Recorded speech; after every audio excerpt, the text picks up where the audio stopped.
ಸ್ನೇಹಿತರೆ, ನಾನು ಇವತ್ತು ಟ್ರ್ಯಾಕ್ಟರ್ ಓಡಿಸ್ತಾ ಇದ್ದೆ. ಪುಣ್ಯಾತ್ಮ ಲಕ್ಷಾಂತರ ರೂಪಾಯಿ ಕೊಟ್ಟು ಬೈಕ್ ತಗೊಂತಾರೆ, ಗಾಡಿ ಓಡ್ಸಕ್ಕೆ ಬರಲ್ಲ. ಟ್ರ್ಯಾಕ್ಟ್ರಲ್ಲಿ ಲಾಂಗ್ ಟರ್ನಿಂಗ್ ಮಾಡ್ಬೋದು, ಕಾರಲ್ಲಿ ಲಾಂಗ್ ಟರ್ನಿಂಗ್ ಮಾಡ್ಬೋದು, ಲಾರಿನಾಗೆ ಲಾಂಗ್ ಟರ್ನಿಂಗ್ ಮಾಡ್ಬೋದು. ಬೈಕಲ್ಲಿ ಲಾಂಗ್ ಟರ್ನಿಂಗ್ ಯಾರಾದರೂ ಮಾಡ್ತಾರೆ ಗುರು?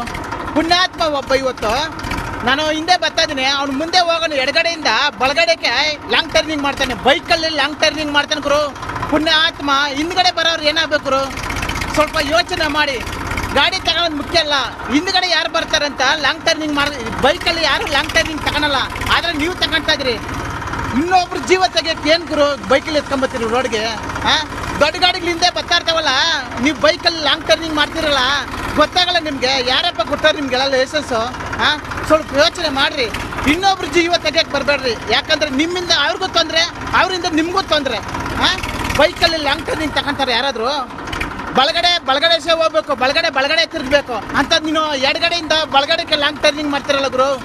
ದೇವರನ್ನ ಹೇಳ್ತೀನಿ, ಲಕ್ಷಾಂತರ ರೂಪಾಯಿ ಬೈಕ್ ಕೊಟ್ಟು ತಗೊಂತೀರಿ, ಬೈಕ್ ತಗೊಂತೀರಿ. ನೀವು ಯೋಚನೆ ಮಾಡಿ ಗಾಡಿ ಓಡಿಸಿ. ಇನ್ನೊಬ್ರು ಜೀವ ತೆಗಿಯಕ್ಕೆ ಬರಬೇಡಿ ರೋಡ್ ಮೇಲೆ. ಸ್ವಲ್ಪ ಯೋಚನೆ ಮಾಡಿ. ನಾನು ಹೇಳಿದ್ದು ಒಳ್ಳೇದ ಕೆಟ್ಟದ ಸ್ವಲ್ಪ ಕಾಮೆಂಟ್ ಹೇಳಿ ಹಾಕ್ರಿ.